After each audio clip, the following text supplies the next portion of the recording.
Hoje estamos aqui no On Podcast, Osvaldo e Jorge Narrabedian, para uma entrevista maravilhosa com ele, que é empreendedor, jornalista, radialista, fotógrafo, enfim, Val Franco. E aí, Val? Grande Osvaldo, como é que você tá? Tudo bem? Maravilha. Jorge, beleza, como é que você certo, tá? tranquilo. Pô, um prazer estar com vocês aqui. Para mim, eu só tenho que agradecer a oportunidade de estar aqui conversando, contar a minha história, falar que como a gente nasce, né? E quando a gente começa e como a gente continua, isso é importante pra gente e pra mim, fundamental. Obrigado, Osvaldo. Maravilha. Obrigado, Jorge, pela oportunidade. Vamos que vamos. Val, você tem uma história de empreendedor aqui no Mato Grosso do Sul. Eu queria que você falasse um pouco de onde você veio, como que surgiu esses questionamentos. Eu estou aqui, depois você vai falar um pouquinho da revista Vida Fit, que foi onde tudo começou, né? Sim. Osvaldo, minha história ela é uma história bem antiga, né? Eu passei dos 40 e eu nasci em Antônio João, na fronteira. Ali eu nasci, me criei ali, estudei, foi tudo ali que começou a minha vida. Minha vida mesmo começou em Antônio João, tenho muito orgulho de morar para lá. Logo em seguida mudei para Aquidauana, ali eu comecei a minha vida empresarial em Aquidauana. Sempre na cidade do interior, muito pequena, Antônio João hoje ela tem 9 mil habitantes, você imagina, há 20 anos atrás. Então era Tinha muito só pequeno. família. Tinha só família, tudo é família lá, né? Eu também sou do interior, sei como é que funciona, né? Tudo é No família. interior, você encontra alguém na rua, é parente, né? Eu também sou do interior do Monte Castelo ali. Monte Castelo era só barro. E aí eu vim embora para Aquidauana, Anastácio, que são duas cidades irmãs, né? São germinadas, e ali eu comecei minha vida empresarial. Fui aprender o que era efetivamente estudar, conhecer mercados, conhecer negócio, conhecer empreendedorismo. Tudo começou ali em Aquidauana. E aí ali nós tivemos uma empresa, né, chamada Grupo Realiza de Empreendimentos, que era uma empresa de crédito consignado, uma empresa de eventos, tinha também meios de comunicação como jornal, rádio, e é ali que eu consegui construir minha primeira fase empresarial. Isso em Aquidauana? Isso em Aquidauana. Mas você já estava com quantos anos nessa época? Eu comecei ali com 25 anos, 24, 25 anos, eu tive o meu primeiro negócio de ponta. Isso daí era de família já ou você mesmo que por conta sua você falou vou ser empreendedor? Não, foi mais ou menos por conta da necessidade, porque eu vinha de uma cidade do interior muito pequena, que eu não tinha muita habilidade com os negócios, até porque Antônio João é um lugar que o resumo da ópera ali é voltado para o agronegócio, mas para o agronegócio de quem está vivendo do agro. No meu caso, a gente era de quem tem peão boi, boiadeiro, né? Mesmo, de quem tem boi. Então, era peão de fazenda mesmo, não tinha muito, eu tenho orgulho de falar isso, não tinha conhecimento técnico nenhum para estar no agronegócio, muito menos condição financeira para isso, né? Mas do 0 aos 25, então você ficou em Antônio João? Fiquei em Antônio João, até os 23, na verdade. Me fala como que foi nessa época aqui, como é que era? Você tinha quantos irmãos? O que você se lembra dessa época de infância, assim, algo que talvez você traz como ensinamento até hoje? Eu costumo dizer, eu tenho uma piada que eu chamo de piada, mas não é bem uma piada. Eu sempre costumo dizer, quando alguém me pergunta isso, eu falo o seguinte, você está passando de carro, eu passei de carroça, literalmente. Por quê? Nós éramos uma família pobre, meu pai e minha mãe eram comerciantes, né? Os meus irmãos, na verdade, era o Joãozinho, né? Saudoso Joãozinho, que na época ele era vereador em Antônio João, a esposa dele, a Mara, era professora, então nós não tínhamos uma família com estrutura financeira para trabalhar. Assim, você fala vereador, mas vereador em cidade pequena não ganha e nada é a mesma né? coisa. Em termos financeiros, nada mesmo. Ganhava na época menos que um funcionário de um outro departamento qualquer, né?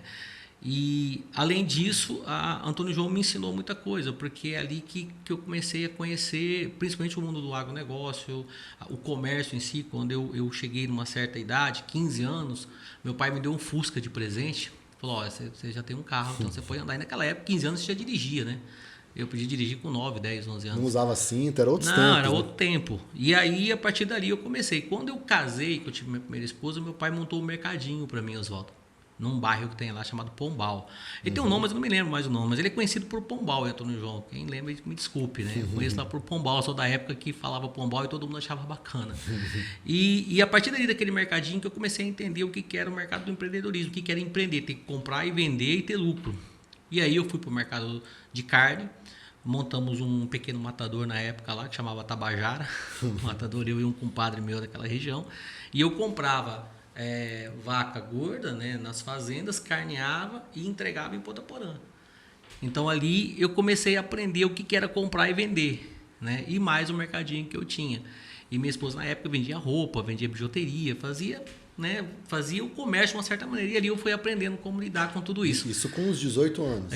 Menos, 17, 18 anos ali eu já tinha meu primeiro negócio, né? E dentro dessa formação de negócios, Oswaldo, e eu tenho muito orgulho disso, eu tive meu pai como meu grande mentor, né? Tem meu pai que não sabia ler, não sabia escrever, mas é ele que me ensinava tudo e me ensinou até 2 dias antes de morrer.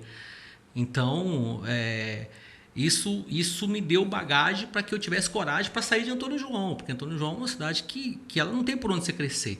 Ali ou você é político, ou você é dono de um comércio, ou funcionário público, você não tem por onde crescer. E minha esposa na época falou assim, olha, isso aqui não é para nós, vamos sair daqui. Aí vem aquela velha história, você é autodidata, você sabe tudo, você conhece tudo, então vai para uma cidade grande que ali você vai se arrebentar. Eu acreditei nisso. Sua esposa falou isso para você, né? Na minha esposa. Você estava com 17, 18 anos, ela tinha o quê? Já estava com 19 já. Você já era bom de conversa na época. Já. Não, a comunicação ela nasceu em mim, né? Eu herdei isso do meu irmão, da minha mãe e do meu irmão, do Joãozinho. Meu pai era muito quieto, né? Meu pai ele só falava aquilo que era extremamente necessário. Mas a minha mãe é muito comunicativa. E depois veio para o Joãozinho, meu irmão, que veio para o rádio, ele que me ensinou como que eu tinha que fazer, e a partir dali eu herdei isso deles, aí eu desenvolvi minha própria técnica, minhas próprias técnicas de persuasão, de comunicação, de data, enfim. Aí eu fui desenvolvendo conforme o tempo foi passando, eu fui ficando mais experiente, ganhando mais possibilidades, por aí foi. Mas aí você já acreditava em você, no seu potencial, faltou o empurrão ali eu já acreditava, né? E aí a minha ex-esposa, minha esposa da época, ela falou assim, olha, aqui não vai dar para nós vamos criar nossas filhas como? Aqui em Antônio João, uma cidade pequena que não vai ter oportunidade, criar como? Vamos para Aquidauana Anastácio. Meu pai já tinha uma casa em Anastácio na época, mas eu consegui um espaço para trabalhar. Aquidauana já era um pouco maior. Aquidauana já tinha 40 mil habitantes, né? Já era uma capital para nós. Cheguei em Aquidauana, né? Sem conhecer muita gente, tinha algumas amizades, eu consegui locar um prédio lá em Aquidauana e montei uma casa noturna lá, Oswaldo, que hoje nós chamamos de pub, né? E na época chamava de boate mesmo, mas era uma casa noturna. Não era. Até porque eu ia quebrar. Então nesse formato, a gente montou uma casa noturna, que hoje chama-se de pub, né? Uma pub com música sertaneja, rock and roll, música eletrônica, enfim, era uma casa, e era a única da cidade também.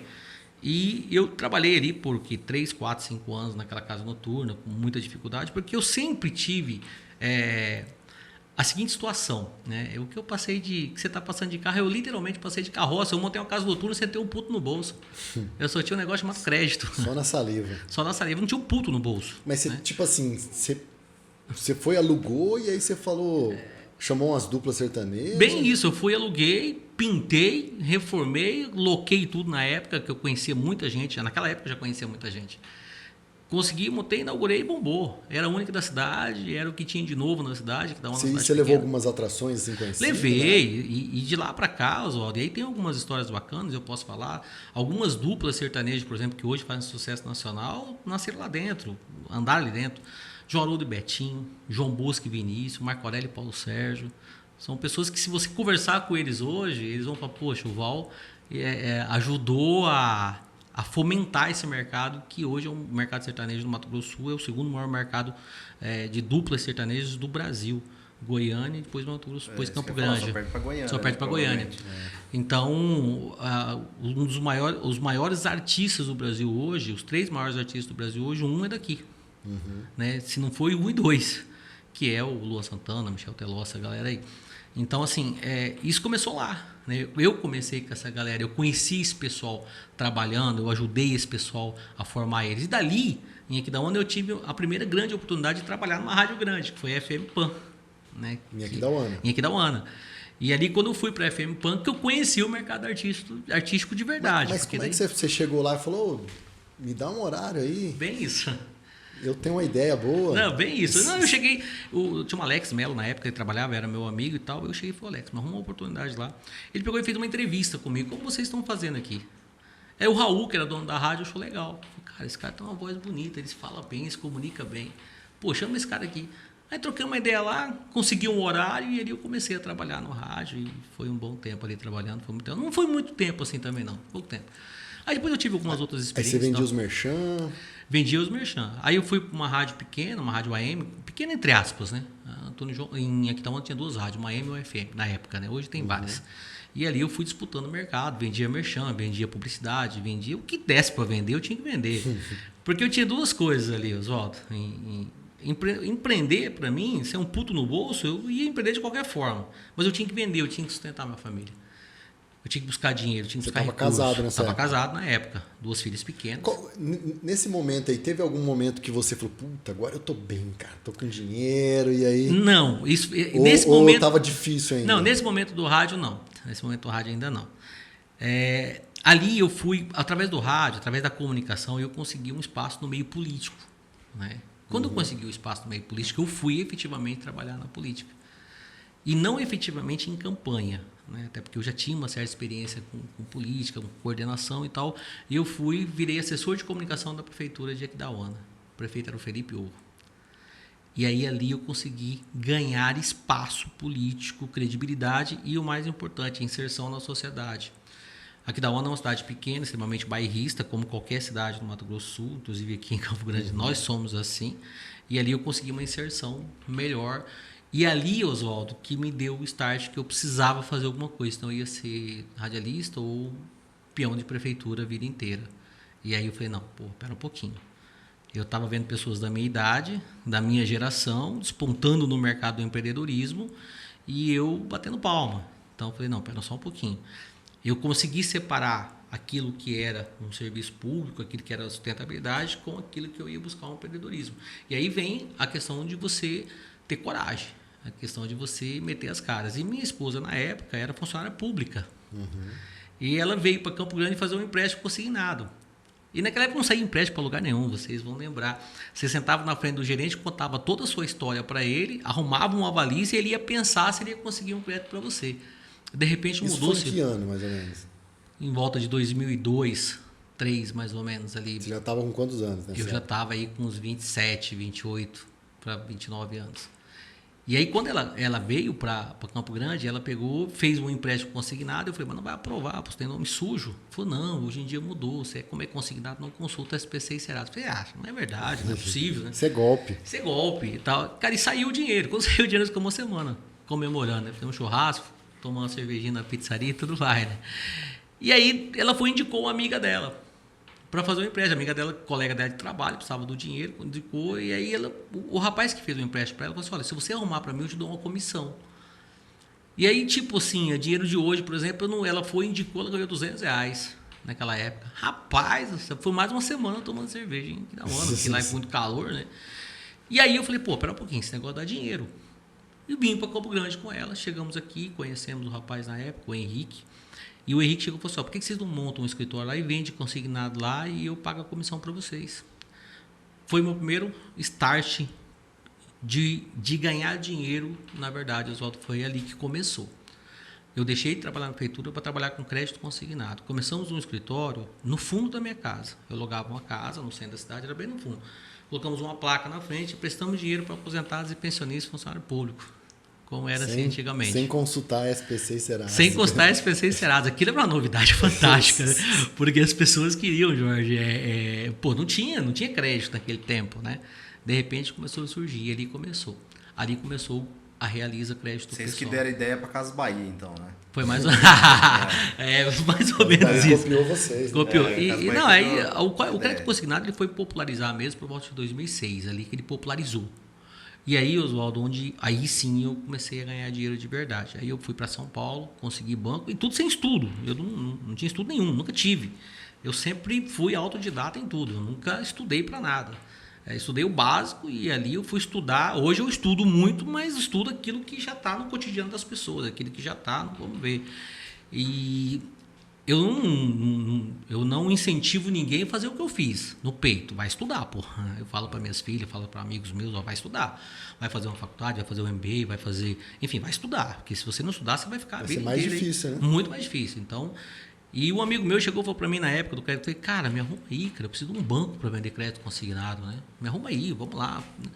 Ele falou, cara, faz o seguinte, faz que nem eu fiz. Pega um voo, vai para São Paulo, Chega lá, vai na Avenida Paulista, do lado esquerdo é banco, do lado direito é banco. Faz um Indulité, vai lá e entra ali e você vai arrumar banco para trabalhar. Fiquei puto da cara, mas eu fiz, né? Falei, pô, o cara não quer me ajudar, né? Cara, foi dito e feito. Cheguei lá, dei uma olhada assim, eu nunca tinha visto a Avenida Paulista, nunca tinha ido para São Paulo. Fiquei louco quando eu vi aquilo lá, né? Falei, caramba, isso aqui é meu mundo. Olhando pra cima. Olhava pra cima, eu fiquei uma meia hora olhando aqueles prédios lá, ficava imaginando um Homem-Aranha, né? Como é que ele... É sério. E aí eu fui, entrei em 3, 4 bancos ali, saí com 2 bancos para trabalhar e ali comecei a vender crédito consignado. Para encurtar para você um pouquinho a história, 3 anos depois nós tínhamos a maior rede de empresas de crédito consignado do estado, com mais de 20 lojas em várias cidades. Então você veio antes do seu irmão? Antes do Joãozinho. Eu levei o negócio para ele num bom sentido. Só que quando nós levamos para ele, ele já conhecia. O Joãozinho era muito esperto. Uhum. O Joãozinho era um cara ligeiro, né? Inteligente, rápido de comunicação. Quando eu cheguei, ele falou, não, eu já conheço. Porém, ele ainda era vereador em Antônio João e ele não podia se dedicar muito àquilo. E ele estava mudando para Jardim. E aí um outro amigo em comum dele, com a gente, tinha levado já a ideia para ele. Mas começamos juntos, eu não levei a ideia de mexer com crédito consignado. E ele pensou exatamente como eu, ele falou, pô, vou ficar aqui em Jardim, nada contra Jardim, pô, cidade maravilhosa. Cidade pequena, vou para Campo Grande, vou disputar o mercado lá. E aí quando ele foi, veio e abriu Hora Crédito, mas a gente tinha simultâneo Hora Crédito e Realiza, eram concorrentes irmãs no caso, né? E ele foi bem, nós trabalhamos por 6, 7 anos até quebrar. Aí é que mudou, aí já é uma outra história. Então, antes da gente falar da quebra, da falência, Val, me fala o que você aprendeu desse período de sair de Antônio João até chegar no auge da Realiza, que você estava ganhando dinheiro, andando de carro, como é que estava? Oswaldo, ali foi na verdade foi uma sequência de aprendizado. Porque, veja bem, um cara de Antônio João, não tinha estudo para nada, vira assessor da prefeitura de Aquidauana sem saber escrever. Essa era a grande situação assessor da de comunicação, época. Né? Só que eu era comunicação, pô, mas eu tinha que escrever alguma coisa. Então, mas eu era pago para se comunicar. Então, essa era meu grande trunfo na época, e aí eu me dei muito bem. De repente, eu consigo montar a Realiza, começo com uma loja no fundo da minha casa. Esse prédio onde eu montei a Casa Noturna na época virou a sede da Realiza. A partir dali, nós começamos a abrir em várias cidades. Chegamos a ter aí 72 agências no Brasil todo. Mas o grande forte era aqui em Mato Grosso do Sul. Faturar aí em torno de 5, 6 milhões de reais de venda por mês e aí praticamente 1 milhão de receita líquida por mês. E aí criou-se uma estrutura em cima disso que foi fantástico. Então eu aprendi nesse meio tempo e qual foi o melhor momento assim que você falou, puta, velho, agora eu tô... O melhor momento foi quando quando a Realiza se preparou financeiramente, tinha estrutura tecnológica, tinha estrutura mecânica e física para ser a própria financeira. Ali foi o auge da empresa. Você ia montar um banquinho. Um banquinho. Assim. Eu costumo dizer que eu era aspirante de banqueiro, né? Porque era uma financeira que eu ia buscar no mercado, já estava inovando de novo na época, depois outros bancos entraram. Eu peguei e montei Aí tem uma história engraçada, Oswaldo, que eu montei um puta de um projeto, né, cara? Bacana. Fiz um projeto de 10 páginas, muito elaborado, levei para um grande banco. Cheguei no banco, chamei o superintendente do banco, o banqueiro, o proprietário do banco, disse o seguinte, falei, olha, eu vou abrir minha própria financeira, eu vou emprestar dinheiro para empresas de pequeno porte, para os funcionários dessas empresas de pequeno porte, para fazer consignado para ela, empresa de 10, 15, 20, 30, 50 funcionários. Porém, eu vou pegar um universo aí de 30, 40 mil empresas no Brasil. Então, eu vou ter um leque muito grande. Levei um puta de um projeto, o banqueiro ficou louco. Me levou até para almoçar no restaurante. Tempo naquela história, eu cheguei e falei para ele assim... Falei, doutor, não vou falar o nome aqui, né? Falei, doutor, Foi bem na época de final de ano, tava rolando a Mega Sena da virada. Né? E era 100 milhões naquele tempo. Eu falei assim, olha, eu vou ganhar na Mega Sena e vou virar seu sócio. Aí ele deu uma risadinha, né, e tal, né? Eu falei, o senhor acha que eu estou sendo muito pretensioso? Eu falei, não, Val, desculpa a sua humildade. Mas no máximo que você vai conseguir ser do banco é um bom investidor com esse dinheiro. 100 milhões, tem gente aqui que é pipoqueiro e faz isso. Em São Paulo, Rio. E com empreendimentos bem menores que o seu. Ali eu aprendi uma coisa, Oswaldo. O banco gosta de dinheiro. Então, quando eu levei o projeto para eles, para emprestar dinheiro para essas pequenas empresas, foi ali que eu perdi. Porque eu pedi só 1 milhão de reais para ele. Se eu tivesse pedido 20 milhões, ele tinha me dado. Então, o banco gosta de dinheiro. Ali foi o meu maior aprendizado. Tanto que tempo passou, o ano passou, aquele ano passou, outros anos chegaram. Eu encontrei o próprio superintendente em Aquidauana, nós estamos comendo um peixe. Ele chegou, foi no carro que ele estava, pegou a pasta dele, trouxe, ele pegou o projeto, estava na mão dele. Eu falei, mas o que você está fazendo com esse projeto? Eu peguei esse projeto para mostrar para banqueiro como é que se faz um projeto. Mas como assim? Eu falei, não, esse é o projeto que eu uso o exemplo para outros bancos. Como é que se faz o projeto? O seu grande erro, Val, você ter pedido 1 milhão para o banco. Se você pede 20 milhões, você saía dali com o seu negócio montado. Então foi ali o grande auge e o meu grande aprendizado. Que quando você vai para o mercado do empreendedorismo, sendo ele que você vai montar uma barraquinha de cachorro-quente ou você vai montar um grande empreendimento, uma indústria, ou o que quer que seja, não pensa pequeno. Porque o peso é o mesmo. A dificuldade que você vai ter para pensar pequeno e pensar grande é a mesma. A diferença é que você precisa ter o discernimento que às vezes pensar grande, você corre um risco muito grande. Sim. E às vezes pensar pequeno, você começa de novo pequeno. E é o que eu sempre digo, o trabalho é o mesmo. É o que eu sempre digo, Oswaldo. Se eu tiver que recomeçar de novo, eu não tenho problema nenhum. Posso recomeçar sem 1 centavo no bolso. A diferença é que agora eu vou ter experiência. Na época eu não tinha. Foi o que aconteceu. Eu não tinha experiência. Então eu cheguei para um banco que tinha bilhões de reais. Na época, hoje ele é um dos maiores do mundo, pedindo R$1 milhão para montar um negócio que eu ia fazer 20 milhões no ano. E ele estava disposto a me dar 20 milhões. Então ali foi meu grande aprendizado e é isso, o mercado do empreendedorismo hoje ele facilitou muito para mim nesse sentido e eu aprendi isso naquela época. Vou fazer uma pergunta para você, tendo uma visão, eu como terapeuta, né, dessa história que você contou. Bom, em princípio já me alegra muito, né, a hora que você estava contando já me deu um frio na barriga do tipo, caramba, né, que bacana estar passando por esse aprendizado, né, que você teve aí na sua vida. E minha curiosidade, na verdade, é o seguinte, como que você ficou emocionalmente quando você descobriu isso, que você teria a possibilidade de ter, né, expandido já de uma vez muito grande, sendo que você estava ali com aquela mentalidade ainda de, né, vou começar devagarzinho aqui para não assustar também o banco, né? Como você ficou depois de receber esse... Cara, isso levou um certo tempo, porque o que aconteceu naquele tempo, Jorge? Eu saí com um não do banco, mas eu saí com a coragem. Porque o que aconteceu? Eu não tinha o dinheiro, mas eu tinha coragem do mesmo jeito. Foi aí onde faltou de novo experiência para mim. E aí foi onde eu quebrei de vez. Porque então, isso, eu na quis verdade, dar o pulo do gato. Não te deu assim uma tristeza e sim uma motivação para... Me motivou, exatamente. Correndo atrás. E isso 2 anos depois, né, quando eu startei o projeto, sem dinheiro. Mais uma vez na minha vida eu startei um projeto sem dinheiro. O que aconteceu? Eu falei, bom, já que eu não consegui o dinheiro aqui no banco, eu vou fazer esse dinheiro. E foi aí onde eu quebrei. Aí onde que a coisa descambou e aí já é uma história que muda dentro do formato. E aí vem uma série de erros, vem uma sucessão de erros. Eu queria pôr o projeto em prática, coloquei o projeto em prática, saí um puto no bolso e fui buscar esse dinheiro no mercado e tentando fazer da minha credibilidade, porque daí eu tinha Realize, tinha peso no mercado e tinha credibilidade. E aí eu fui para o mercado de eventos. Lá em Aquidauana tinha a Pantaneta. Não sei se vocês lembram da Pantaneta. Lembro, eu já fui DJ. Já foi DJ lá. Pantaneta, e a Pantaneta caiu na minha mão para mim realizar, né, a Pantaneta. Eu falei, caramba, aqui vai ser o pulo do gato. Essa Pantaneta aqui eu levanto 2 milhões aqui rapidinho. Foi aí que a coisa foi pro brejo. Aí a Pantaneta, no primeiro ano que eu peguei, foi 2007, se eu não me engano, setembro, calor de 40 graus aqui da Aquidauana, aquele dia deu 0 graus abaixo de zero, Aquidauana não faz frio. Naquela semana fez frio. Choveu. E você tinha investido uma grana? Não, horrores. Tinha investido quase R$300 mil na época lá, para realizar a Pantaneta. E sozinho, sem parceiro, sem patrocinador, sem nada. Eu tinha grana na época, falei, não, deixa com o pai. Fui lá e meti o louco.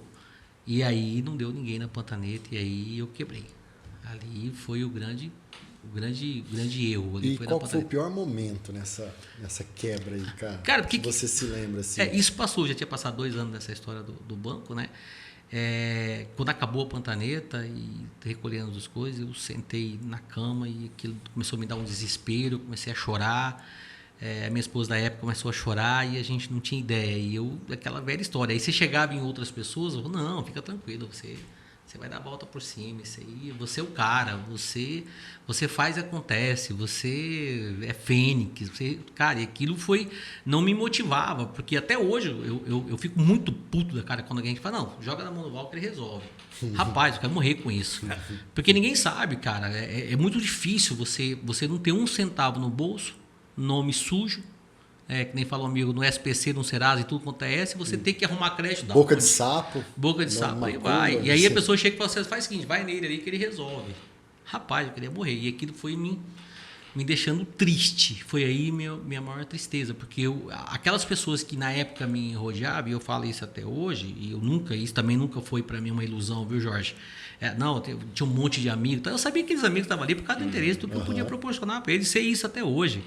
É que nem no mercado atual hoje, tem algumas pessoas que falam assim, não, essa fulana aí está se aproximando de você porque você pode fazer por ela. Eu sei disso, isso para mim não é, eu não tenho nenhum problema com isso. Da mesma forma que ela está precisando de mim, eu também estou precisando dela e vamos que vamos. Então ali foi minha grande tristeza, Oswaldo, foi quando eu quebrei e eu sabia que quando eu quebrava, tudo aquilo que estava construído ia desmoronar e ia virar um castelo de areia. Muito simples. E aí, quando você se depara que você tem uma estrutura financeira, carro, casa, família, amigos, negócio, pessoal te chamando até para briga de galo. Eu tinha pretensão de ser candidato a prefeito, Anastácio, para você ter uma ideia. E tinha pesquisa para isso, tem mais isso ainda. Você vê deputados indo na minha casa, governador, vice-governador, o Zeca, na época, governador, jantou lá na minha casa e falou, não, você é meu prefeito. Tá tudo certo. Zeca do PT. E você tinha quantos anos, né? Tava com 33, 34 anos, tava no auge. Você tava no auge, tava voando. Tava na ponta dos cascos. Tava na ponta dos cascos, né? Aí você prefere Anastácio, de repente você quebra aquilo, vai tudo por água abaixo. E aí você chega na sua casa, você tem que entregar a sua casa porque o oficial tá na tua porta, você tem que entregar seu carro porque o oficial tá ali, tá batendo na sua porta. E aí, meu irmão, você não tem nada que E o casamento, deu uma balada? Na verdade, o casamento, na época, já tinha se abalado, mas por uma outra questão. Nós trabalhávamos muito, tanto eu quanto a minha ex-mulher, e não tinha tempo para namorar. Foi esfriando. Foi esfriando. E trabalhavam juntos? Juntos, nós éramos sócios. Ixi, já se viu o dia inteiro, chegava à noite, não queria nem na verdade, a gente nem se via, porque era tão corrido, era tantas cidades. Cada um fazia uma coisa e cada um fazia uma coisa. A gente se encontrava à noite e geralmente se encontrava à noite para discutir. Para discutir, às vezes, problemas não nossos, eu e ela. Sim. E chegou um determinado tempo da minha vida que eu e ela era mais amigos e sócios do que marido e mulher. E aí chegou um ponto que acabou não dando certo mesmo. E aí, quando eu quebrei de vez, eu precisei sair de aqui da onda. A coisa foi feia, Zó. Ficou devendo? Não foi assim, não. Fiquei devendo. Nossa, fiquei devendo fortunas. Contar dinheiro de hoje aí passava de 2 milhões na época. Fui terminar de pagar 7, 8 anos atrás aí. Isso já se passou mais de 15 anos. O pior momento assim que você se lembra? Oswaldo, você fala, puxa, isso me marcou. O pior momento foi quando eu saí para fazer compra de Natal no final do ano. Né? Quando eu voltei, eu estava chegando com uma compra, até umas 10, 15 sacolas de compras. Tinha uma cobradora na minha porta. Ela chegou e falou assim, poxa, você comprando coisa para Natal e para suas filhas e minhas filhas passando fome. Ali foi o pior drama. Ali lascou. Ali eu me desabei, peguei aquela compra e entreguei para ela, porque eu não tinha o que fazer. Ali foi a pior fase, assim, nessa época. Então, a minha esposa da época me olhou, a gente se olhou e tal, não tinha o que fazer. Então, ali foi algo muito triste para mim, para aquela senhora que estava me cobrando na época. E o tempo depois passou, pagou, hoje ela é minha amiga. Eu paguei ela e tá tudo certo. Mas isso para o empreendedor é muito difícil. Ainda mais aquele empreendedor que começou do zero, que o cara não tinha dinheiro para nada, que era o meu caso. E a gente conhece tantas histórias por aí que o empreendedor chega, bate na porta de um banco, bate na porta de uma financeira e ele não tem crédito. Então ele vai e se vira do bolso dele mesmo. Ele vende, ele revende, ele compra. E de repente ele quebra do nada, né? Tentando dar o pulo do gato. Né? E você pensou assim, puxa, cara, eu cheguei tão perto de... E de repente... Parece que saiu pelas mãos. Saiu pelas mãos do dedo aquilo. Aí tem uma série de aprendizado nesse sentido, né? Então aí eu volto à pergunta. Então, nesse momento agora é que você sentiu o peso de ter quebrado. De não ter conseguido. De não ter conseguido, exatamente. Ter realizado. Até chegar a esse momento, ali foi a gota d'água, né, da decepção. Foi ali que eu falei, caramba, ali, quando eu entreguei aquela sacola para as mulheres, eu entreguei chorando, porque eu não tinha mais o que fazer. Ali eu já não tinha mais o que fazer. E aí eu resolvi vir embora para Campo Grande, nesse eu e a Ana, na época, chamava Ana Zambuja, ela já tinha separado mesmo. E eu falei, Ana, vou embora, vou tentar uma outra vida. E vim tentar uma outra vida. E fui recomeçar naquela época. E ainda tentei no crédito consignado, mais uns 6, 7 meses depois, mas aí já tinha perdido credibilidade, já tinha perdido sonho, já tinha perdido amigos, já tinha perdido tesão. Aí já tinha perdido tudo, aí já não quis mais. Aí fui tentar outras coisas, tentei até montar uma construtora e tal, e fui tentando até eu ter um problema num outro relacionamento, e aí eu tive um problema pessoal, né? Mas nesse meio tempo, eu montei alguns... Foi quando eu te conheci, Oswaldo. Eu montei uma empresa chamada Cash Card, que era uma empresa de venda através de cartão de crédito na época, que eram as maquininhas que hoje você PagSeguro, PagPay, que era da Acmos, né? Então o Oswaldo, para vender os treinamentos dele naquela época, ele queria contratar a sua empresa para fazer... Não, na verdade eu contratei. Eu conheci ele porque tinha um coach na época aqui, eu não esqueço o nome dele, um rapaz branco assim, não me lembro o nome dele mais, você deve conhecer. E aí tal, o cara falou isso aí, o Michel falou, não, tem um cara aqui assim, assim, assado e tal. E aí eu vi nas redes sociais do Michel, eu falei, cara, esse cara aqui é muito melhor que esse aqui, pô, que era você, Oswaldo. E aí eu não sei se você vai lembrar desse episódio, eu te chamei você para ir no escritório. Você foi era aqui na Zaran.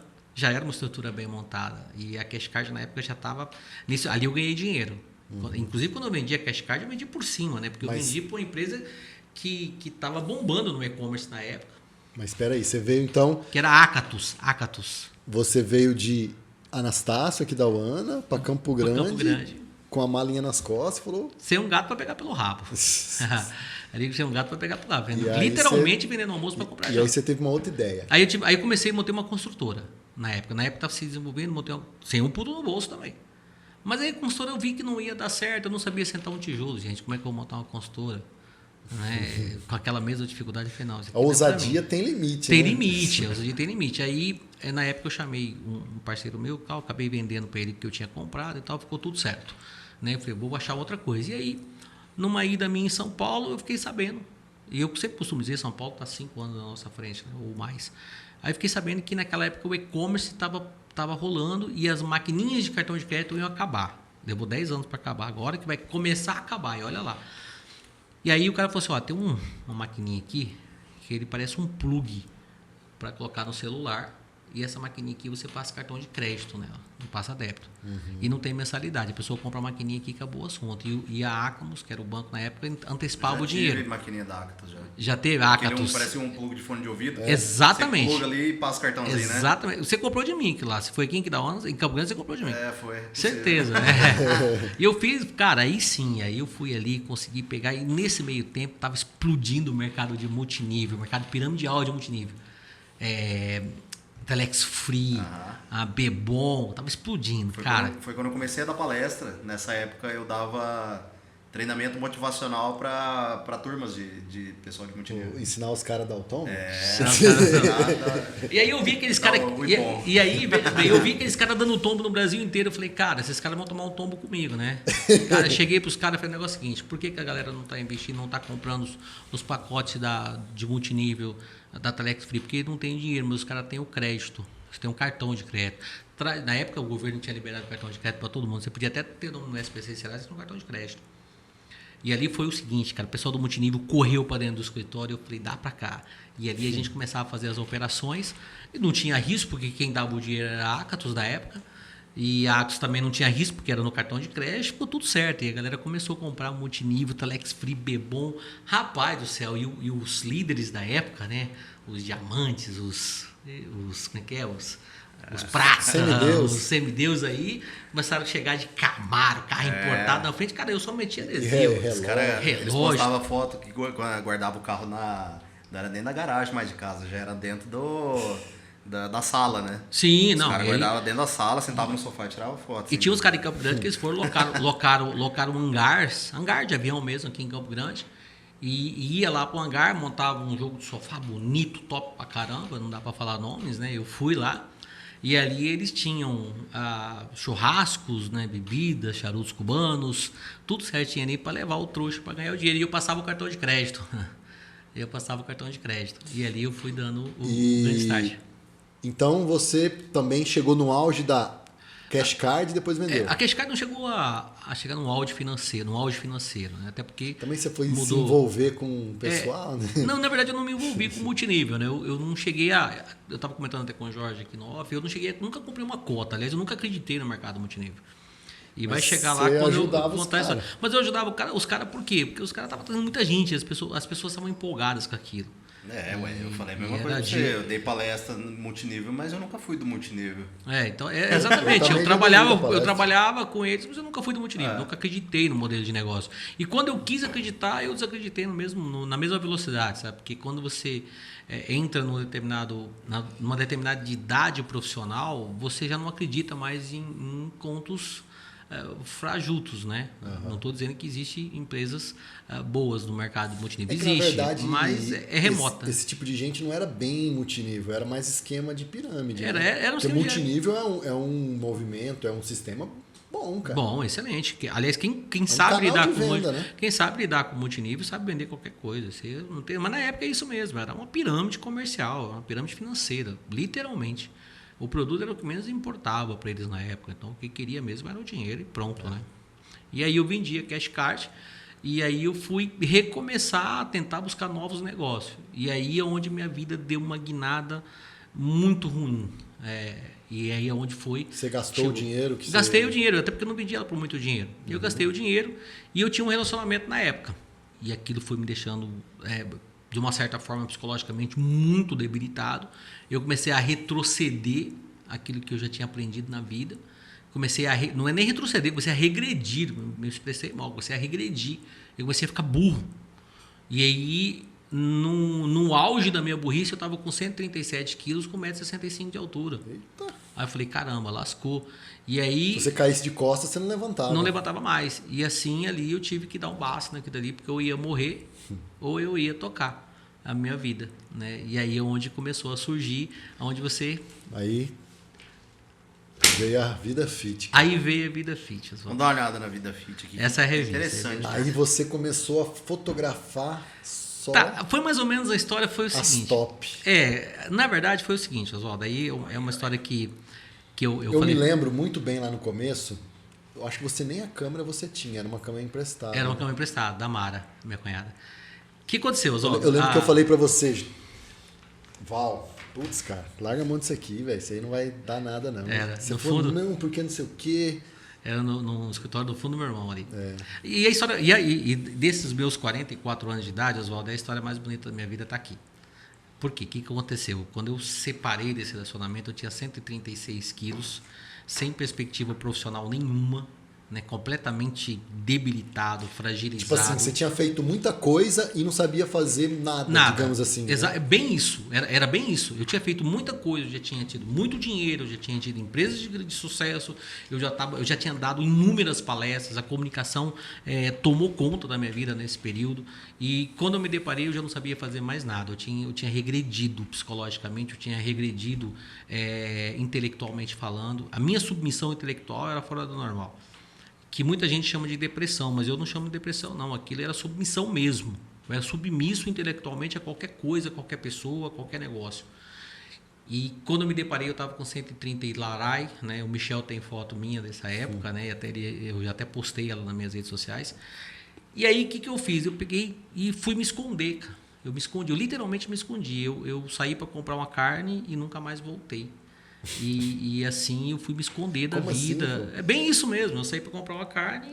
Aquele Val cheio de ideia. Tinha sumido. Aquele cara não existia. Você, por um momento, desacreditou que era possível vencer na vida. Eu tive um apagão assim. com essa minha história. Eu tive um apagão de 5 anos. E ali eu desacreditei que eu ficou poderia vencer na vida. 5 anos vegetando, numa inércia. E que nada para mim era motivador, porque tudo que as pessoas me falavam, eu ria, eu achava graça, eu levava na brincadeira, eu não tinha perspectiva nenhuma. E quando eu saí desse relacionamento, que eu estava com esses 136, cheguei a 139 no auge, cara, eu me deparei que eu não tinha nada. Eu não tinha carro, eu não tinha bicicleta, eu não tinha nada. Eu não tinha nada material, não tinha nada psicológico, não tinha ideia, eu não tinha nada, absolutamente nada. Mas eu tinha 139 quilos. Aí eu falei, caramba, e agora? O que eu vou fazer? E fui me esconder. Fui para uma chácara na época e ali eu fiquei 3 meses. E eu simplesmente me isolei. Me isolei do mundo. Tirei rede social do ar, me isolei. Fui cuidar primeiro de mim. Fui primeiro perder peso. Você tinha algum tipo de vício, alguma coisa, não? Não, nunca tive. Tipo Beber, bebida, fumar, fumo, cigarro, droga, nunca tive. Nunca me chamou atenção nada relacionado a isso. E aí eu fui e comecei a perder peso, comecei a emagrecer, comecei a estudar. Aí foi onde eu comecei a estudar o mercado fitness. E aí a história vem um pouquinho Mas qual anterior. que foi O pulo do gato, o start. aquele start? Tipo, você olhou no espelho, aquela barrigona... Foi isso, foi literalmente Você falou, isso. "Puta, cara, eu tô Ela fudido." começou um pouquinho antes, em 2013, 14, eu conheci o esporte de fisiculturismo no Rio de Janeiro. Eu estava lá no Rio de Janeiro, de repente eu vi um amigo meu, fez um check-in lá.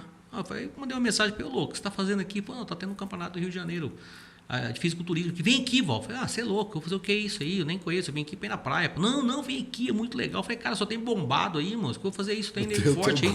Aí ele falou assim, rapaz, claro que não, tem gente tudo de tipo aqui, igual você, gordinho, magrinho, alto, magro, preto, veio, azul. Vem aqui, cara, super normal, um evento qualquer. Caí na conversa dele e fui, cara. Rapaz, eu cheguei lá, tinha 3 gordinhos na festa, no evento. Era eu, o senhor do lixo e o velhinho do gelo, cara. O resto tudo bombado. Eu fui uma vez com a minha esposa Tudo no shape. campeonato. Tudo no shape. Minha Eu esposa tudo treinava gordinho. crossfit, né?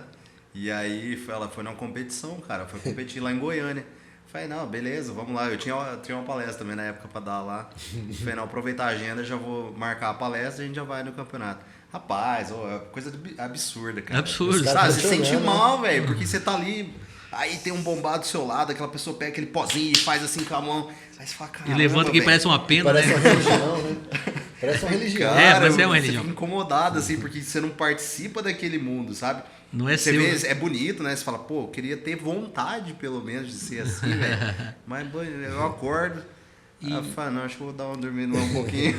E aí, Oswaldo e Jorge, quando eu me deparei com aquela gordura toda, com aquela situação toda, submisso intelectualmente, como eu disse para vocês, eu tive que acordar. E aí eu tive um relacionamento na época. Não chegava a ser um relacionamento sério, mas era uma pessoa que me ajudou pra caramba. Ela chegou, pô, pera um pouquinho. Eu vou te ajudar a emagrecer, cara. Você vai emagrecer. Não tem como. Você come menos e gasta mais, você vai emagrecer. É simples o negócio. Ela era atleta e tal. E aí eu fui e perdi 30 quilos, Oswaldo. Mas quem que era já nessa época? Era uma moça que hoje mora em São Paulo. Ela não chegou a ter um relacionamento, mas ela que me ajudou, ela que me motivou a fazer dieta, a treinar e tal. Quando foi em fevereiro do ano seguinte, que já foi já em 2014, já para 2015 ali, 2015 eu já estava com 45 quilos a menos, aí eu já estava vivendo. Aí eu já estava, falei, bom, agora eu vou ter que trabalhar. Até mentalmente já estava... Não, aí eu comecei a estudar de novo, eu comecei a sonhar novamente, eu comecei a buscar conhecimento. E aí eu era muito apaixonado por fotografia, era a minha grande paixão. Eu comecei a fotografar. E ela com ciúme, né? Pô, já que você fica fotografando mulher aí, por que você não monta um negócio? Ela monta como, cara? Que negócio que não dá um estúdio? Eu acho que isso não dá dinheiro. Pô, cara, vai pro mercado fitness, bola alguma coisa. Aí eu tive a ideia da revista. Caramba, eu vou montar uma revista. Falei, pô, eu escrevo, eu fotografo. Cara, eu vou pagar a sua gráfica, né? Uma editora aqui, alguém que vai diagramar para mim, tá tudo certo. E comecei a fazer contato, vendo os espaços, eu sei vender, pô. Tava motivado de novo, tava magrão, bonitão, aquela coisa toda. Comecei a fotografar, comecei a conhecer um monte de modelos. Muita gente voltada para o segmento fitness. Nesse meio tempo que eu comecei a montar a revista, eu conheci a Lid, que é a minha sócia hoje. Conheci ela, nós saímos para tomar uma cerveja num barzinho, naquele papo, o que você faz da vida, o que eu faço, aquele negócio todo. Aí eu falei, ela falou para mim, o que você faz da vida? Falei, eu estou recomeçando minha vida e estou querendo montar uma revista, estou com um projeto para montar uma revista chamada Vida Fit. Ela riu, né? Eu falei, por que você está rindo? Ela foi falando, sabe o que é? Eu estou saindo da faculdade agora, acabei de me formar, terminei meu TCC e vou montar um restaurante de comida fitness chamado Vida Fit. E ali coincidiu os nomes. E ali nós nos conhecemos melhor, começamos a ter um relacionamento, começamos a namorar e montamos a revista Vida Fit. E ali começou. E deixou de lado o restaurante, você deixou? Não, porque na verdade ela tinha um projeto, mas ela tinha uma outra carreira profissional, é administradora, e ela continuou trabalhando normal. E eu fui e montei a revista, mas ela me apoiando em todos os sentidos. E aí o Michel, né, o Michel Franco, que é meu sobrinho, chegou e falou, tio, é o caminho, cara, porque é um mercado que está crescendo absurdos, aquela coisa toda. Foi quando você me conheceu melhor e tal. Eu falei, não, eu vou montar essa revista. E de novo, Oswaldo, sem um puto no bolso, sem R$1 no bolso. E aí começou a história, porque daí eu arrumei uma gráfica para imprimir a revista, diagramamos, ficou perfeita a primeira edição, não, vamos imprimir. Eu não tinha condição de pagar um corretor, uma errata na época. E aí a gente foi e fez nas coxas, do jeito que deu, mas precisava montar, precisava colocar. Eu já tinha anunciado o lançamento Erro da revista. ortográfico. Não, de tudo quanto é jeito, só tava bonita as fotos. Aí as fotos eu fiz em parceria com um amigo meu, Tony Rocha, do Estúdio Clean. Falei, Tony, me ajuda aqui e tal, porque eu tinha uma Cybershot que era emprestada da Mara, era uma máquina amadora. A Mara é minha cunhada. E ali eu comecei a fotografar, eu tinha fotografado mais de ano com aquela máquina ali. E ali eu fiz fotos de muitas mulheres, muitas. Tinha fotografado mais de 100 mulheres naquele ano já. E aí resolvi montar a revista e não tinha um puto do bolso. E aí a gráfica não queria me entregar a revista porque eu não tinha o dinheiro para pagar a gráfica. E aí eu tive que ir lá, o Michel foi comigo. Contar uma história bonita. Contar uma história muito bonita, convencer o cara que eu ia pagar ele no mês seguinte. E aí, enfim, mas deu certo, a gente conseguiu pegar. No dia do lançamento, Oswaldo, eu não tinha dinheiro para comprar água pro lançamento. Você fez aonde o lançamento? Foi na Harley Davidson, aqui na Afonso Pena. Acho que o deles foi. E aí, naquele dia, cara, eu tinha pensado em desistir várias vezes, mas aí, Oswaldo, psicologicamente eu já tinha me recuperado, eu já tinha voltado a ser aquele cara comunicativo, convincente, com poder de persuasão muito forte, com credibilidade de mercado, e aí já estava tudo normal. Aí a Lid foi e arrumou R$150 de vale. Ela arrumou R$150 de vale. Falou, não, volta aqui. Me emprestou R$150 para mim fazer o lançamento da revista, para me comprar água.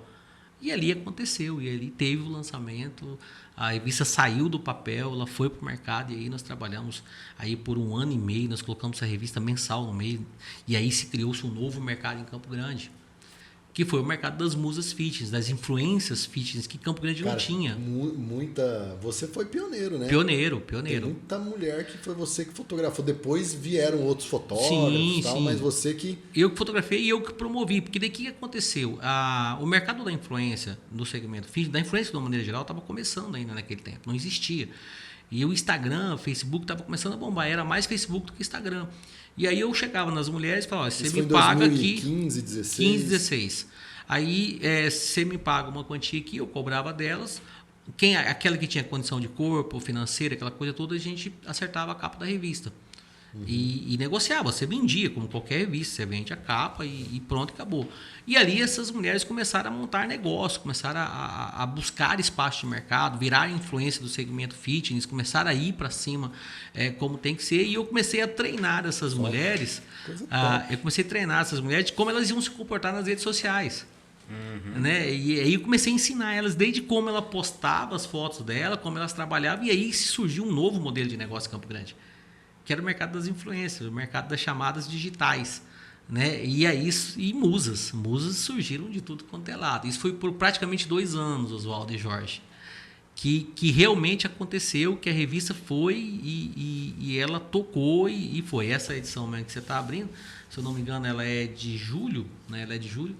Então, teve julho, agosto, setembro, todos os meses. Né? E em 2017... Você falou que fotografou mais de 140 e... Em 2019 foi o auge. Eu fotografei 149 mulheres em 1 ano. Ou seja, a cada 2 dias eu estava fotografando. Né? Em 2019. Mas nisso a Vida Fit já estava pujante. Né? Você fez uma graninha. Fiz. E aí tem uma história legal, porque no final de 2017 eu também tentei dar o pulo do gato. O que aconteceu? O Campo Grande começou a emergir do mercado, ela começou a sair para o mercado do fitness, a revista estava bombando. Eu fui e elaborei um projeto de um evento chamado Expo Fitness MS, você deve lembrar. Uhum. E nesse evento a gente fez o quê? A gente juntou inúmeros esportes voltado ao fitness, inúmeros. Luta de braço, strongman, polidense, fisiculturismo, judô, uma série de esportes, tudo num evento só, e eu trouxe vários artistas e influencers famosos já da época para cá. O evento foi lindo, aconteceu com muita dificuldade. E ali, Oswaldo, foi outra situação muito delicada para mim, porque eu incorporei o evento e fiz ele acontecer. E que ninguém acreditava que o evento ia acontecer, porque Campo Grande não tinha porte para aquilo dali. Uhum. E aí nós tivemos uma série de problemas, tínhamos os contra, né? Os chamados torcer contra. E aí nós tivemos problemas no próprio fisiculturismo. O esporte que eu mais apostei foi o que mais teve problema, porque nós tínhamos um patrocínio prometido pelo governo do estado. Esse patrocínio não aconteceu e o fisiculturismo não recebeu consequentemente. E eu fiquei sozinho. Sim. Na hora do vamos ver mesmo, irmão, a galera vazou. Sobrou pro Val. E o Val que tinha que se explicar com aquilo dali. E aí foi outra situação ruim. Que isso me repercute até hoje, problemas negativos. Por um outro lado, eu fui, peitei e mandei fazer. E a revista continuou. E aí onde surgiu a marca Vida Fit. Tá. Val, então como que foi o estalo para você começar a linha de suplementos? Porque hoje a Vida Fit ela é uma empresa de suplementos, ela deixou de ser uma revista. Hoje, o que aconteceu? Não é que ela, deixou de ser revista. O que aconteceu na época? Logo depois desse evento, a revista ela entrou muito forte no mercado digital e a fotografia não parou. Eu continuei fotografando.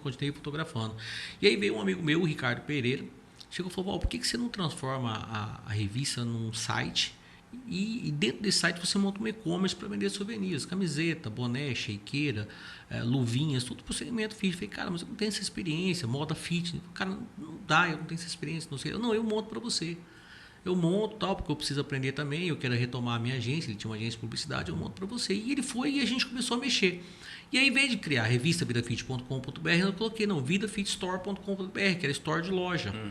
E ali surgiu, começou-se a marca Vida Fit, com um site para vender isso. E na época foi muito legal, porque a gente começou a mandar fazer shakeira, boné, camiseta, luvinha, aquelas bags, que são aquelas mochilas térmicas para marmita, essas coisas todas, e aí começou a ficar legal. Até perfume a gente ia colocar para vender na época. Tem até no Instagram da empresa, tem o mockup, né? E ali começou a ideia de levar para o e-commerce o mercado fitness, e que estava começando a despontar, isso já em 2017, isso já foi em 2017. E ali começou a ideia do mercado. E de repente eu prestava serviço para uma emissora de TV. E eu tô lá sentado lá e chegou um rapaz para conversar comigo. Que ele queria fazer um anúncio da revista. Que era o Igor. E ele chegou e falou assim, cara, você que quer? Eu tenho uma pequena indústria de suplementos. Cara, como é que é isso? O cara chegou 2 horas da tarde lá, saiu de noite. Né? Saiu por volta de 19 horas, tanto nós conversamos. Ele levou e me deu uma aula sobre suplementos. E eu já tinha uma noção boa. E aí ele falou, cara, por que a gente não monta uma parceria? Eu fabrico o suplemento para você e você põe no mercado. Eu falei, cara, mas como é que funciona isso na prática? Aí eu fui entender o negócio. Chamei a Lídia para conversar. Falei, então o cara tem assim, assado, ele tem essa e essa ideia, ele tem esse tipo de trabalho, o que você acha? O que você me diz? Eu acho que dá para mexer. E assim nós começamos a fazer suplementos para vender. E aí eu vendia para amigos. E aí foi mais uma vez aquele lance de reinventar a roda, né? Ver o lance que eu falei para você de uma empresa de multinível, né? Qual foi o primeiro suplemento que você Foi o shake. Foi o shake. O shake a gente foi e fez um shake. Mas a gente acabou fazendo a linha total. Shake, whey, BCA, creatina, glutamina, tudo. Aí eu fui entender também sobre suplemento. Fui estudar, porque eu não tinha noção nenhuma de como funcionava o mercado de suplementos.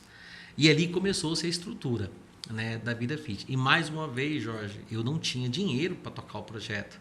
Eu não tinha grana. E o mercado da influência, como é que eu ia para o mercado da influência? Eu tinha 2, 3 mil seguidores, ali também tinha muito pouco na época, e eu não tinha como sair daqui dali. Aí, mais uma vez, eu ativei o projeto da fotografia.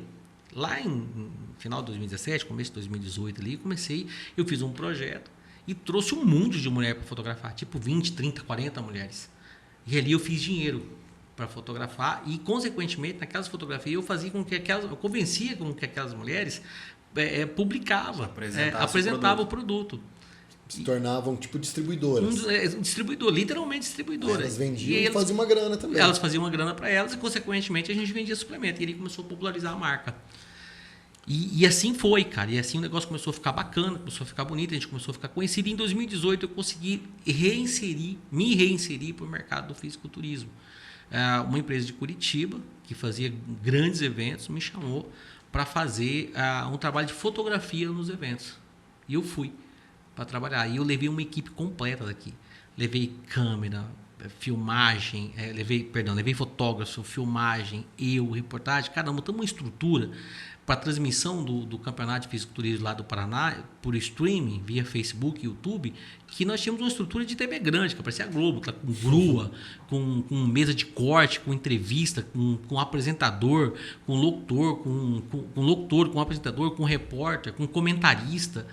Foi o primeiro grande evento e eu fiz tudo aquilo sozinho, de novo no peito. Mas o que eu tinha? Eu tinha a coragem de fazer aquilo dali, que ninguém tinha feito. Eu tinha o conhecimento técnico para aquilo dali, que daí a fotografia era a minha praia, a filmagem era a minha praia, a TV era a minha praia, que daí estava dentro da minha comunicação. E ali a coisa aconteceu, Oswaldo. Porque ali eu consegui, intrinsecamente, consegui colocar como a marca Vida Fit em evidência. Fizemos 3 eventos em Curitiba, 3 eventos em Curitiba e um no Rio de Janeiro.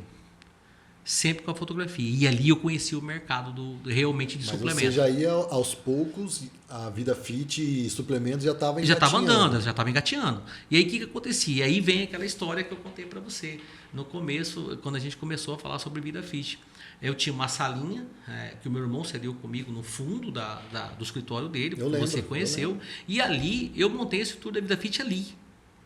E aí eu atendi as pessoas no France Café, que tinha o France Café. Você mesmo reunia algumas vezes com você lá. E ali eu atendia as musas, eu atendia licenciado. Ou nos 5 minutinhos, né? Que era pertinho. Ou nos 5 minutinhos, que era pertinho. Eu já te encontrei uma vez no France. Também fui atender, sei lá, não sei, fui fazer uma reunião com alguém lá e te encontrei lá. Encontrou lá. Assim, né? Oi? Você foi mentir pra alguém? Que mentira, rapaz. E aí, dentro dessa estrutura que eu não tinha, eu criei uma estrutura tão bonita que as pessoas achavam que eu tinha uma grande empresa. E aí isso foi acontecendo. Em 2018 eu consegui fazer com que a marca ampliasse, tivesse noção de nível Brasil, aprendi mais sobre suplemento, começamos a lançar suplemento de grande porte. Aí eu vim para o mercado de volta, trouxe para o mercado de Campo Grande uma nova filosofia de fazer negócio. Na época eu comecei a treinar pessoas, eu comecei a mostrar que vender, você não precisava saber vender, você precisava saber responder, era um negócio completamente diferente, aí a venda já é mais a nossa praia, né, Oswaldo? Você até participou de um evento comigo. Em 2018 para 2019, você fez um evento e me chamou para palestrar, né? Sim. Que foi um final de ano onde tava as distribuidoras. Os distribuidores, licenciados e tudo mais. Ali tem na empresa hoje, até hoje, tem pessoas que ganham 15, 20, 30 mil reais por mês vendendo suplemento. E sem participar de loucura, sem multinível, sem promessas, sem carro importado, sem viagens de cruzeiro. Compra e venda. É um negócio simples. E trabalhar hoje com o mercado da mídia, com o mercado da influência, tem essa vantagem. Porque você consegue, se você souber trabalhar, você pesca no aquário. Se você souber usar as suas redes sociais, se você souber usar a sua comunicação escrita, se você souber dar uma atenção, um carinho para o seu cliente, você pesca no aquário.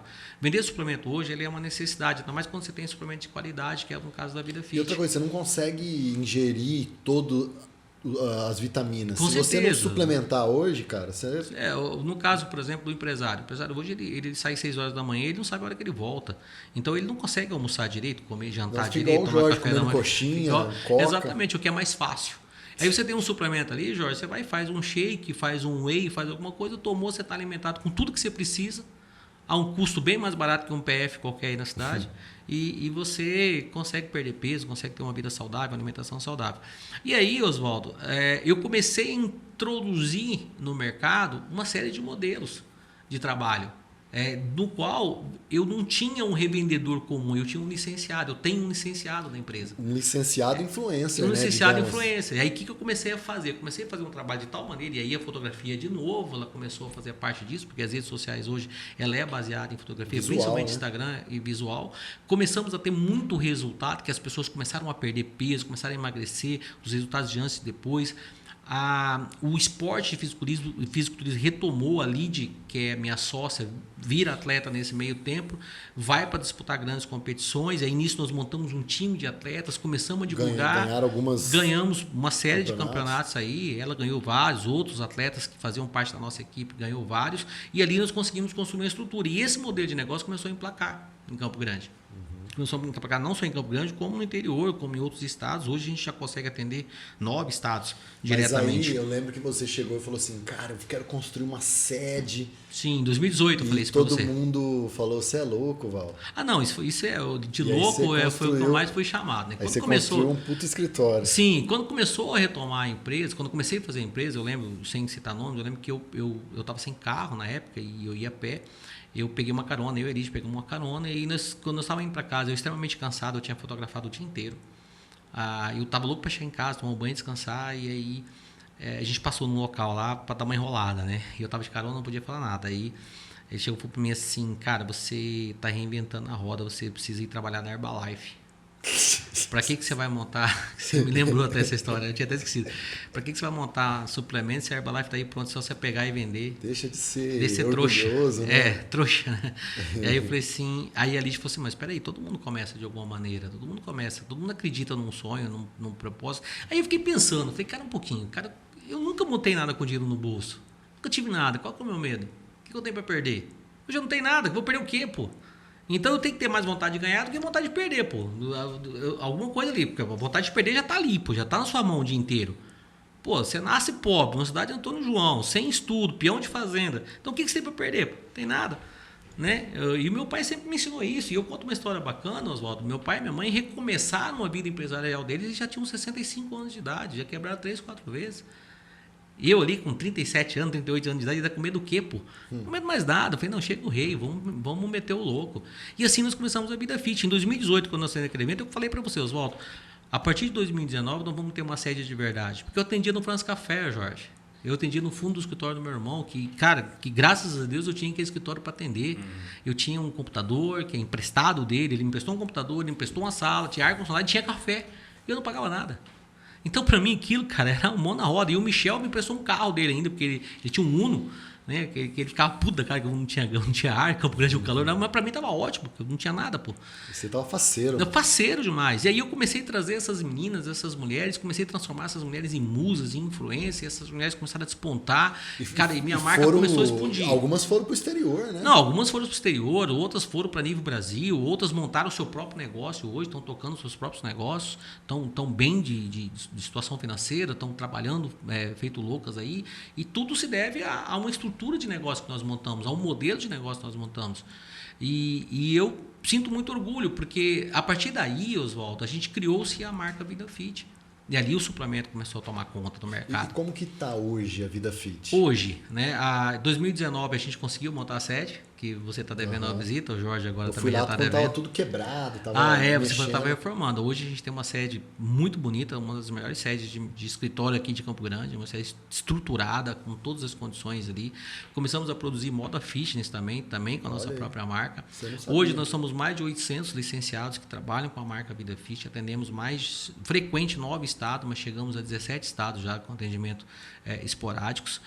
Abrimos para o mercado de licença física agora, que é uma espécie de franquia física. Já estamos com 2, uma já inauguramos no Pioneiro e a outra vamos inaugurar agora, sábado, não sei se vai para o ar nesse meio tempo, vai inaugurar dia 10, uma segunda loja física, toda dentro de um padrão da marca Vida Fit. Estamos com mais 4 prospectadas e uma delas já está com um contrato assinado, ou seja, só mais uma que vai acontecer ainda no primeiro semestre. Então as coisas criaram um outro corpo e a Vida Fit hoje é uma marca que está consolidada e está preparada para o mercado, né? Independente do que ela pode acontecer com a pandemia, independente do que ela pode acontecer com pessoas, ela está preparada para o mercado. Hoje ela se comporta, né, com o porte de grande empresa. Ou seja, ela consegue abraçar o mercado hoje de suplemento, o mercado de moda fitness e, de certa forma, com a própria revista, que nós vamos retomar ela ainda esse ano, com pandemia ou sem pandemia, nós vamos retomar ela. E a partir daí... Parar, né? Não pode parar. E a partir daí, a partir do momento que a Vida Fit, quando eu falo nela, e eu falo com bastante propriedade nesse sentido, ela não entra para o mercado para disputar com grandes empresas. Ela não entra para o mercado para disputar com grandes corporações, com grandes indústrias de suplemento. Não, ela entra para o mercado para uma fatia que está aberta, que nós sabemos que esse mercado está aberto. E gera oportunidade, né? Grandes o cara oportunidades. Revender e ganhar grandes dinheiro. Oportunidades. Hoje tem gente que fatura 2, 3, 4 mil por semana, gente que fatura até mais, gente que deixou de faturar com a Vida Fit para montar seu próprio negócio, porque ganhou muito dinheiro com a Vida Fit. Então consegue trabalhar com o seu próprio negócio sem ficar dependendo. E eu levo isso ainda como um orgulho, porque, cara, eu ensinei pessoas a ganhar dinheiro. Val, e esse seu modelo de negócio, você consegue ver ele hoje sendo aplicado em outras estruturas, para outras finalidades também ou não? Qualquer segmento. Qualquer segmento. Qualquer segmento, porque o mercado de licenciado hoje, como é que você trabalha ele? Você trabalha com lucro real. E o lucro real é em cima de um desconto que a pessoa tem uma compra garantida. Ele te compra esse produto de qualquer forma. Então ele não faz um investimento na sua empresa, ele faz um investimento no seu produto. Por que ele faz um investimento no seu produto? Porque ele acredita em você. Então, Jorge, se você vende máquina fotográfica, se você vende café, se você vende revistas, se você vende se você vende carro, se você vende... As pessoas vão acreditar naquilo que você está falando. Então, se você chama ela e fala, olha, eu tenho uma oportunidade para nós ganharmos dinheiro juntos, de forma real, sistema de compra e venda, mas eu tenho um modelo de negócio que você consegue atingir a cidade inteira e que você tem liberdade, e aí é onde a gente leva uma certa vantagem nessa questão da liberdade comercial. que você tem uma rede social hoje, que qualquer pessoa hoje que tem 100, 200, 500, 1000 seguidores, isso não importa para o mercado da influência, porque você faz um impulsionamento hoje no Instagram, no Facebook, ele mostra para você para 10, 15, 20 mil, 200 mil pessoas do quanto você quer investir ali, você consegue aparecer para muita gente e alguém vai comprar seu produto. Alguém vai se interessar naquilo que você tem para vender, naquilo que você tem para falar. Você tem que ter 3 coisas muito certas em qualquer mercado. Eu não preciso ensinar vocês, mas para quem está nos ouvindo sabe disso. Você tem que ter credibilidade, você tem que ter conhecimento daquilo que você está vendendo. Sim. E você tem que impor um ritmo de trabalho alucinante. Rotina. Você acorda às 6 da manhã, meu irmão, começa a postar em rede social e vai parar meia-noite postando em rede social. Independente, você tem que mostrar aquilo que você vende, você tem que conhecer aquilo que você vende, você tem que chegar para o seu cliente e falar assim, olha, você está comprando o melhor produto do mundo, que ele não está interessado naquele produto, ele está interessado naquilo que você fala para ele. Porque aquele produto ali é o ponto de referência que ele te procurou. E se ele chegou ao ponto de perguntar para que serve, meu irmão, você está com a sua venda garantida. Se você deixar aquela venda passar... Você gera um interesse, porque, exatamente, se você deixar aquela venda passar, porque você deixou. Não é o cliente que não quis comprar de você, é você que deixou ele ir embora. E aí ele vai para outro canto, porque as redes sociais nos permitem isso hoje. E isso eu descobri há 5 anos atrás, Jorge. Então, qualquer produto, se você vende combustível, e muita gente fala, não, eu não tenho posto de combustível, é pescar no aquário, todo mundo vem abastecer no meu posto, é commodity. Né? Você tem um produto de commodity, então você vai ali e você tá... Não. Se você vende 1.000 litros de combustível por dia, você tem condição de vender 5.000, basta que você queira. Então, você cria-se um modelo, você ajuda pessoas a ganhar dinheiro, você alimenta a esperança daquela família, porque ela passa a ver o mercado do empreendedorismo de uma outra maneira. E uma filosofia importante que eu aprendi nesses últimos 5, 6 anos, Oswaldo. Eu não tenho funcionários. Nunca tive na Vida Fish. Nós temos empreendedores. Parceiros. Nós temos empreendedores ali dentro. Distribui a remuneração é compartilhada. Esse modelo de negócio chama-se remuneração compartilhada. Eu ia falar já para vocês. Então, quando você tem empreendedores dentro do seu negócio, você tem empresários do seu lado o tempo todo. Visão de dono, né? Exatamente, visão de dono. Independente se ele tem uma cota ali que ele fatura R$100 por semana ou se ele fatura 20 mil por mês ou por dia. Independente de tudo, você tem um empreendedor do seu lado, você tem um empresário do seu lado. Então, ali, quando você lidera um posicionamento desse no mercado, você não tem por onde não crescer. Você não tem por onde não dar certo. A não ser que você pegar, por exemplo, e trabalhar um produto que não tenha qualidade, um produto que não tenha visual, um produto que não tenha aceitabilidade, aí tudo bem, aí é outra coisa. Mas se você tem essas 3 coisas, não tem como dar errado. Né? E a Vida Fit ela se tornou hoje uma grande empresa justamente porque tem essas 3 possibilidades. Val, o que você falaria para aquele menino que corria em Antônio João, andava de carroça, depois ganhou um Fusquinha? Se você encontrasse o Val criança, o que você falaria para ele? Oswaldo, quando eu comentei com você que eu faço essa brincadeira, né, que vocês estão passando de carro, eu passei de carroça, é a pura verdade. E se eu encontrasse o Val, naquela época, eu colocaria a mão na cabeça dele e falasse, olha, começa tudo de novo. Não se arrependa de nada, não. Vai que vai dar certo. Não tem como você errar, não tem como você se arrepender. O passado foi o seu passado, o presente você está vivendo, o futuro só Deus pertence. Então nós temos que buscar tudo isso, criar uma energia positiva, chamar Deus que vai dar certo.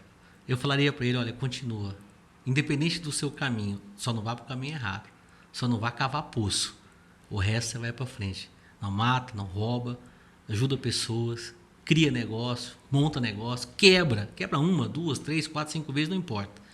Isso não importa. Quanto mais você quebrar, mais você aprende. Uma hora você vai parar de quebrar. Uma hora você vai crescer. Uma hora você vai encontrar o caminho certo. E ali esse caminho certo está na mão de Deus. Então eu falaria para ele, continua aí. Fé em Deus. Vai para cima. Não tem erro. Passa tudo de novo de carroça. Um dia você vai andar de carro. Não tem problema. Isso vai dar certo. Não tem erro.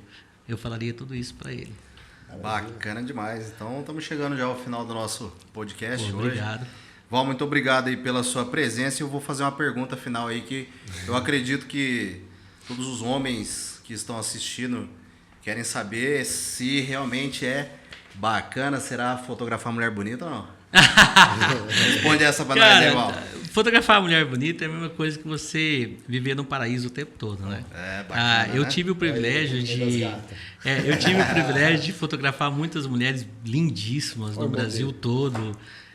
Foi o que eu falei, eu acho que esses tempos eu fiz uma conta aí, eu acho que fotografei mais de 400 mulheres aí nesse tempo todo. E fotografei mulheres de todos os tipos, daquele mulher que tem um corpo escultural, aquela mais gordinha, mulheres com autoestima baixa. Eu conheci mulheres, Jorge, que quando vê a foto, quando olhar a foto, ela já pronta, editada, chorar e dizer que graças àquela foto ela saiu de uma depressão. Olha que Graças àquele ensaio fotográfico. Eu conheci mulheres que salvou o casamento por causa de uma fotografia. Conheci umas que estragou também. Então, já estava estragado, né? Já estava estragado. Já tava, então, mas eu conheci mulheres que recuperaram a sua autoestima através do ensaio fotográfico, porque elas nunca se viram, nunca se imaginaram, nunca tiveram a oportunidade de se ver tão bonita quanto elas ficaram nas fotos. E elas eram muito bonitas, elas só não se enxergavam. E quando de repente você vê mulheres ali lindíssimas que foram para frente de uma câmera fotográfica e se tornaram estrelas. Não só nas redes sociais, mas dentro das suas próprias famílias. Já conheci também muitas mulheres que tiveram problemas com família, amigos, tio, pai, mãe, por causa da fotografia. Sim. Então, e Campo Grande é uma cidade pequena. Mas o prazer de fotografar é o mesmo prazer que você tem, por exemplo, de tomar um cafezinho com um grande amigo, de bater um papo com vocês. É coisa extraordinária. A fotografia é inexplicável. E, então... eu pergunto porque... Pra não falar que eu nunca tirei foto de mulher bonita, né? Tirei foto já da minha esposa. Pô, ele foi bem. Mas que ela vai assistir isso aqui, Muita né? gente, Ela vai querer saber. Muitos homens me perguntam se não tem uma vaga, né? Tem uma vaguinha. Pra eu tô passar o olhinho também e tal. Porque eu gosto de tirar foto, né? A princípio, a questão de você realmente ver a beleza em algum lugar, registrar aquele momento e depois você poder mostrar o que você viu naquilo através da fotografia. Não, a fotografia é fantástica. Só para quem acho que tira foto mesmo tem esse consegue, prazer. né? Quem tem essa visão artística. E é bacana, viu, Jorge, que eu até inclusive ofereço para vocês. Muita gente pergunta, eu queria um... Vai ter uma vaguinha lá? Então, eu tô vendendo essa vaga. Se você quiser me comprar, eu te vendo ela. Mas, gente... Obrigado, hein, cara. Eu que agradeço. Valeu. Ô, Jorge, muito obrigado pela oportunidade. Valeu. Eu quero desejar para você, Oswaldo Jorge, que o podcast, que a profissão de vocês, que são importantíssimos, coaches, psiquiatras, né, psicanálise, terapeutas, psicoterapeutas, que são importantes para o desenvolvimento pessoal de qualquer pessoa. Então, o que vocês fazem por empresários, por amigos, por dar oportunidades como vocês estão me dando é algo extraordinário, é coisa que não tem preço isso aqui, não tem valor. Eu acho que um bate-papo como esse aqui só me ensina. Eu só estou aqui aprendendo com vocês dois e isso todos tem nós, que... né? Quem está assistindo. Eu tenho que levar para a vida inteira essa oportunidade. Manda um comentário, manda as perguntas. Com certeza. E assim, a gente vai estar divulgando amplamente aqui o podcast. Próximo vai ter a parte 2. Nós vamos fazer lá na Vida Fit. Pô, com certeza. Vai ser um prazer. Quando quiserem. Tudo pra lá e a gente faz lá, né? Com certeza. Porque você só quer comer coxinha, pô. Aliás, você vai tomar um shake, você vai ver, Jorge, que é legal. Comendo coxinha. Ô, gente, muito obrigado. Beleza. Você que tá assistindo o podcast, deixa aí o seu comentário, sua pergunta e também temas que você gostaria de saber, né, principalmente sobre empreendedorismo, pessoas de sucesso, pessoas que, né, como faliram, quebraram, se reinventaram, porque querendo ou não, isso é um combustível pra gente, né, para nós que somos empreendedores, que já estamos tomando, né, vamos dizer, as pauladas da vida aí, e para você também que está pensando em começar, em querer passar por essas experiências, né, de você empreender e... Como todo mundo sabe, todo mundo tem possibilidade tem uma oportunidade, Vida Fit, né? De quebrar com certeza. E tá aberta a oportunidade aí para você já começar a empreender. Qual é o site, Instagram? vidafitstore.com.br, história é story, né? .com.br e Vida Fit Store Oficial, @Vida Fit Store Oficial é o Instagram da empresa. Vamos deixar na legenda do vídeo aqui, né? Para quem quiser acessar, entrar em contato aí com o Val. Entra e tá eu, tá a Lid, que é a minha sócia, a gente tá ali 100% à disposição. O próximo vamos fazer você e a Lid. Com certeza. As nossas histórias são boas, a gente trabalhou bastante. A gente trabalhou muito, a gente trabalhou esses 5 anos aí, a gente trabalha quando clareou o dia até no final da madrugada, tá ralando aí para correr atrás. É assim mesmo. Gente, muito obrigado. Valeu, Val. Valeu, Oswaldo também, tamo junto. Tamo junto.